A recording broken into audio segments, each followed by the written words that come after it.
이 스가랴 8장은 이 7장과 대비가 되는 말씀이에요. 7장에서는 그들이 왜 금식할 수밖에 없었고 또 왜 바벨론에서부터 끌려갈 수밖에 없었을까? 이것이 그들에게 있어서 하나님의 말씀을 복종하고 순종하지 않은 그 죄로부터 시작됐다, 이렇게 얘기하는 거죠. 그런데 왜 70년이냐면 그 70년은 그들의 그 죄값을 치르는 거예요.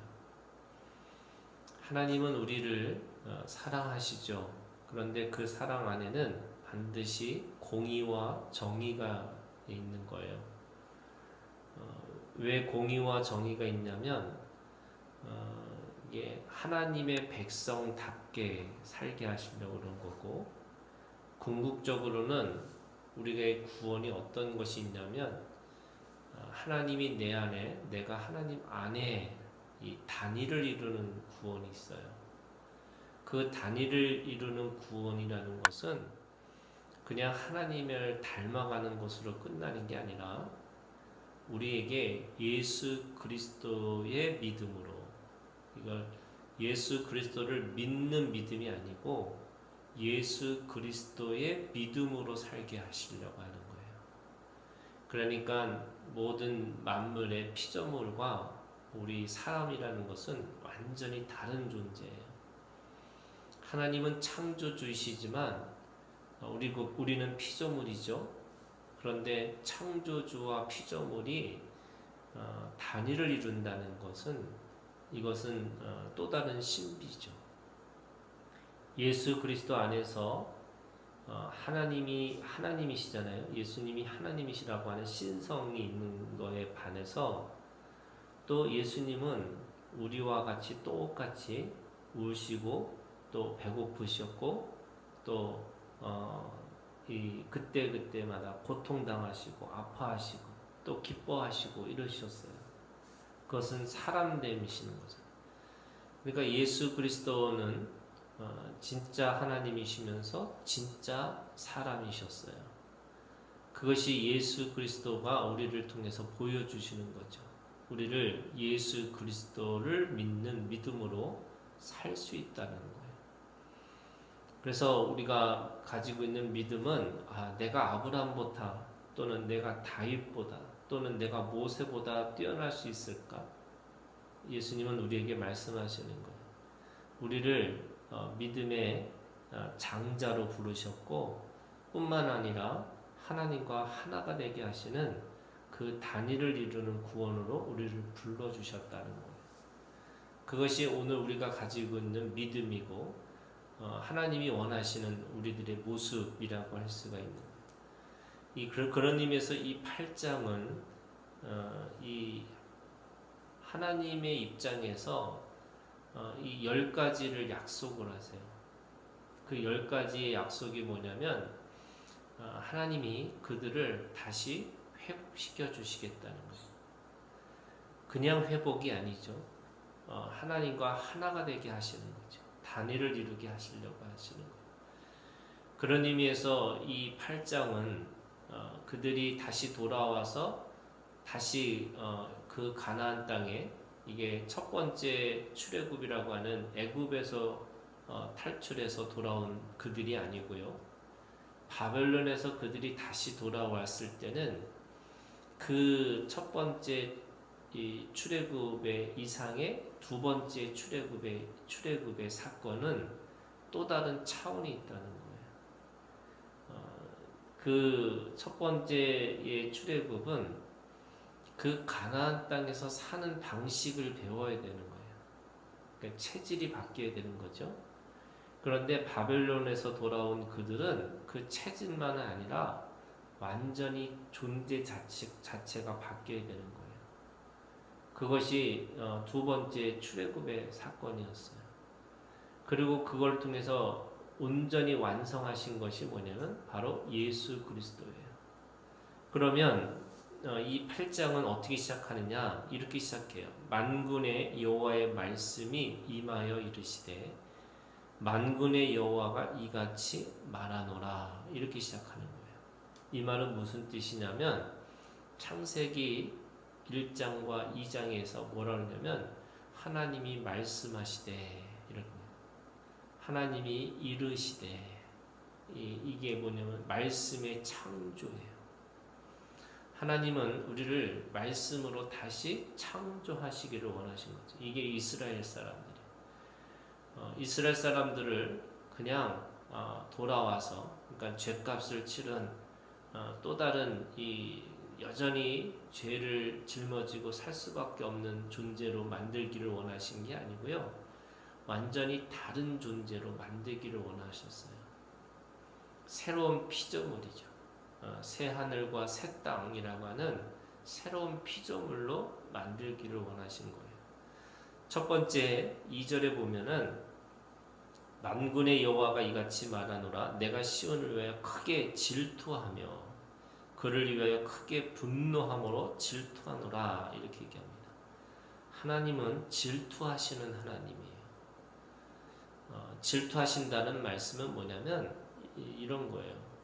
하나님의 사랑은 어떤 것도 막을 수 없는 사랑이죠. 그것이 사랑의 끝이 뭐냐면 아가서예요.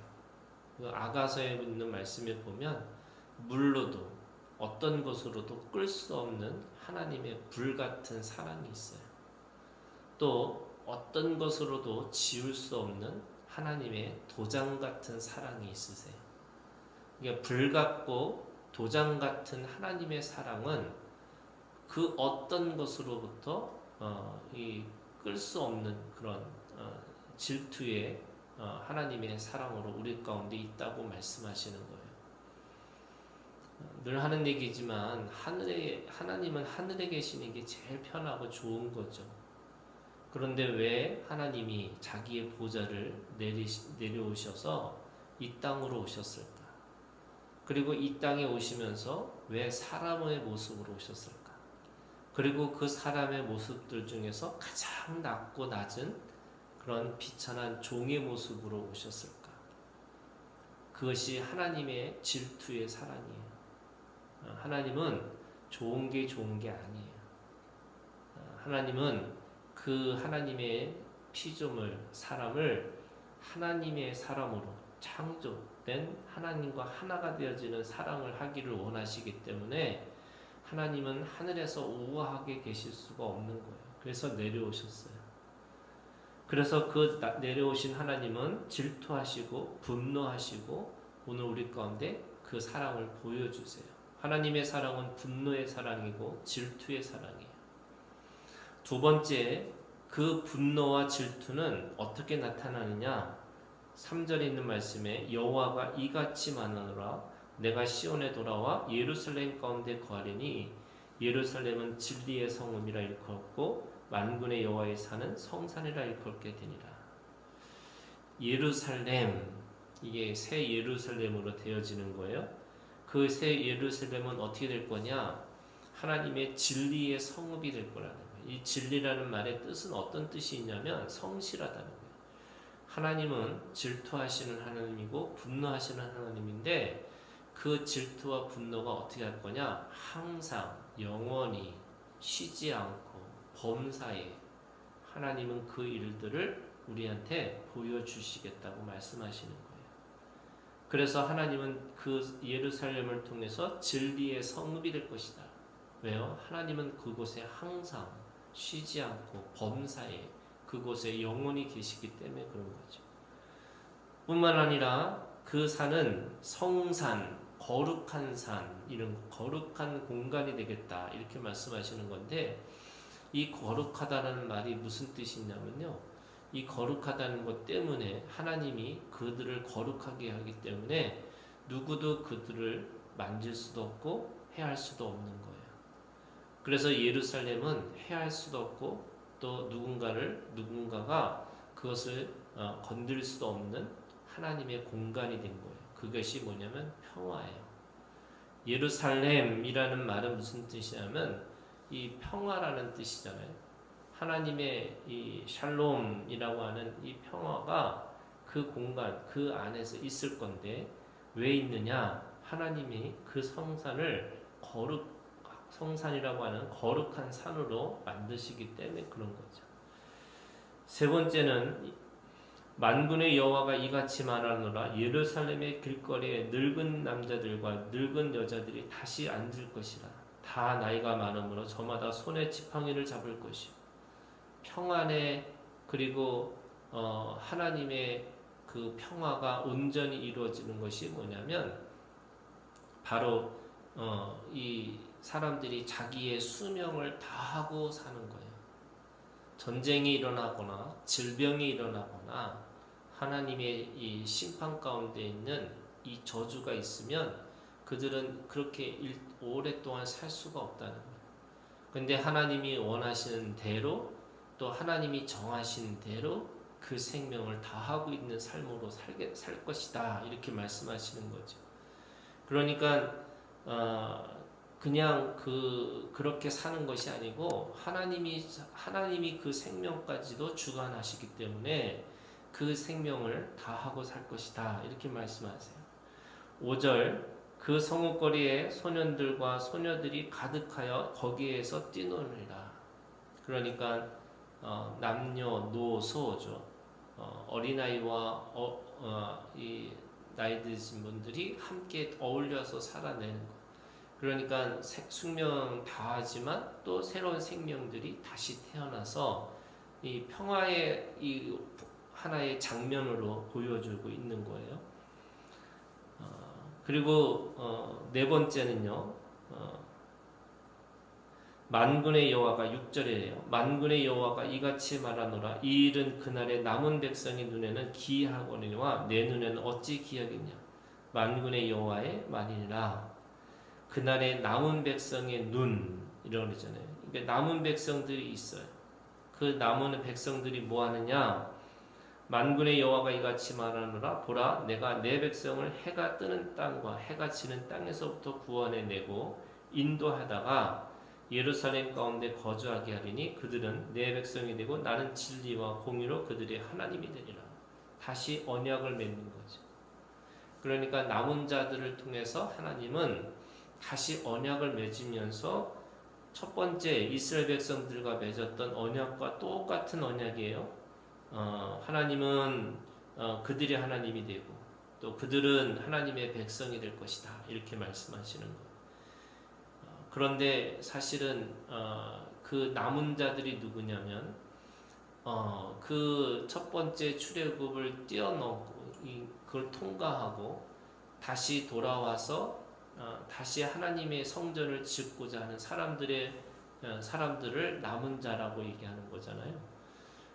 그 남은 자들은 똑같은 것을 보고 있는 게 아니고 사실은 다른 새 하늘과 새 땅과 새 예루살렘을 보고자 하는 그 마음의 믿음으로 시작하는 거죠. 그런 의미에서 그들은 다시 하나님 앞에 이 8절에 있는 말씀에 보면 진리와 공의와 그리고 궁극적으로 하나님의 긍휼을 경험하는 백성들이라고 할 수 있습니다. 다섯 번째는 9절에 있는 말씀이에요. 만군의 여호와가 이같이 말하노라. 만군의 여호와의 집 곧 성전을 건축하려고 그 지대를 쌓던 날에 있었던 선지자들의 입의 말을 이날에 듣는 너희는 손을 견고히 할지어다. 그들의 손을 하나님께서 어떻게 하냐면 견고히 하시겠다는 거예요. 그 손을 견고히 한다는 말이 무슨 말이냐면 그들이 일한 대로 또는 일한 만큼 일한 것보다도 더 많이 그것이 30배, 60배, 100배 그들의 손에서 무엇을 하든 다 이루어지는 것을 경험할 수 있다는 거예요. 죄 가운데 있는 사람들은 열심히 해도 안 되는 거예요. 죄 가운데 있는 사람들은 손을 쓸 때마다 그 손이 다 모든 것을 망하게 하고 실패하게 하고 무너지게 하는 거예요. 근데 하나님의 손에 붙잡힌 사람들은 모든 것들이 다 모든 것들을 다 이루게 하신다 이렇게 말씀하시는 거죠. 그래서 어떻게 이루시느냐 10절에 보시면 사람도 싹을 얻지 못하였고 짐승도 싹을 받지 못하였으며 사람이 원수로 말미암아 평안히 출입하지 못하였으나 내가 모든 사람을 서로 풀어주게 하였느니라. 하나님이 그 손을 통해서 계속 풀어주세요. 그래서 어떻게 하냐면 12절 곧 평강의 씨앗을 얻을 것이라 포도나무가 열매를 맺으며 땅이 산물을 내며 하늘은 이슬을 내리니 내가 이 남은 백성으로 이 모든 것을 누리게 하리라. 하나님이 그 손을 견고히 하셔서 누리는 능력을 주시고 누리는 복을 주셨다 이렇게 말씀하고 있는 거죠. 여섯 번째는 13절에 있는 말씀이에요. 유다 족속과 이스라엘 족속아 너희가 이방 가운데서 저주가 되었으나 이제는 내가 너희를 구원하여 너희가 복이 되게 하리니. 이것을 복의 근원인 거죠. 그러니까 아브라함에게 주신 복의 근원이 다시 그들에게서 다시 이 복의 근원으로 돌리시는 건데 그 복의 근원은 영원한 복이 되는 거죠. 그래서 우리를 통해서 복이 되는 거예요. 그러니까 사람들은 복을 쫓아다녀서 사는 거예요. 그리고 하나님 앞에 어떻게 해요? 복을 달라고 해요.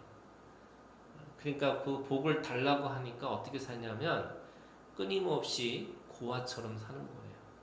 아버지가 없는 사람들처럼 또 남편이 없는 과부처럼 또 자기 집이 없는 나그네처럼 구걸하고 또 그 하나님 앞에 무엇인가를 계속해서 열심히 살아야지만 내가 얻을 수 있을 거다 이렇게 생각을 해요.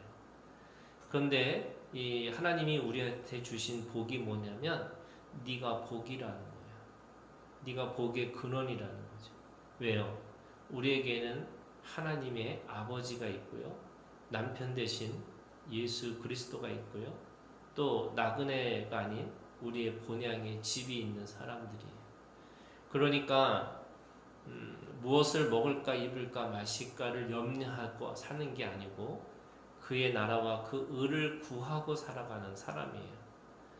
먹을 걸 구하고 사는 것은 고아예요.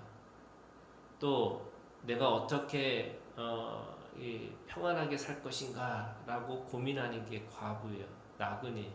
그런데 오늘 하나님은 우리를 고아처럼 내버려 두지 않으시고 또 나그네처럼 내버려 두지 않으시고 또 과부처럼 내버려 두지 않으셔서 하나님이 우리 가운데 오셔서 영원한 복으로 우리를 불러주셨다 이렇게 말씀하시는 거죠.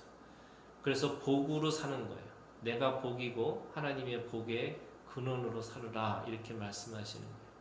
그래서 우리는 복을 쫓아서 살아가는 사람이 아니고요. 복을 나누고 또 복을 전하는 자로 살아가라 이렇게 말씀하시는 거죠.